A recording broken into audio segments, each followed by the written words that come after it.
কালকে একটা বাচ্চা পাওয়া গেছে, এখানে দুজন পাওয়া গেছে। হ্যাঁ দুজন নয়, 4 জন পাওয়া গেছে, 2 জন এখানে দাফন করছে। আর কালকে একটা ওনার গাড়িয়ান নিয়ে গেছে, ছেলের গাড়িয়ান। আরো লাশ আছে এখানে ফ্যানের তলে এবং কি কচুরি ফ্যানের তলে আশেপাশে ডুবনে আছে। এগুলো চেক করলে অনেক লাশ পাওয়া যাবে। তা একজন মানুষ যখন হারায় যায়, নিখোঁজ হয়, কত হাজার মানুষ তাকে খোঁজার জন্য, উদ্ধার করার জন্য যায়।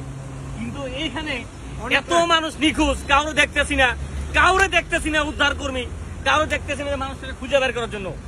যার হারাইছে সে খুঁজে, সে যদি লাশটাও যদি পায় তারপর তার ভালো লাগবো নিয়ে দাফন দিতে পারবো। না পাইলে তাদের কষ্ট দুঃখে কোনো শেষ নাই। বলবো আপনারা এই লালপুর এখানে আইসা এই জায়গাটার ভিতরে অসংখ্য মানুষ এখানে আছে, এর ভিতরে আছে। একটা টলার জন্য, একটা নৌকার জন্য পারতাছি না। এখানে গাড়িও আছে, মোটরসাইকেলও আছে, মোটরসাইকেল 4-5টা আছে এখানে, এখানে অসংখ্য আছে। যারা ডুবির দল, ফায়ার সার্ভিস, আপনাদেরকে বলবো আপনারা এই জায়গায় আসেন, 14 জন মানুষ এই জায়গায় নিখোঁজ। 14 জন মানুষ এখানে আমি ছিলাম, ওখানে আমি ওই জায়গায় ছিলাম। আর এখান থেকে 6 মাসের বাচ্চা সহ 3 জন মানুষ পানির স্রোতে চলে যায়। এটা ছাড়া আরো 11 জন এই পানির স্রোতে চলে যায়।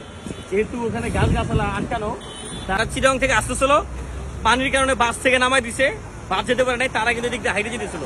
হাইটে যাওয়ার কারণে রাত্রেবেলা তারা কিন্তু স্রোতে চলে গেছে, দিকে অনেক মানুষ।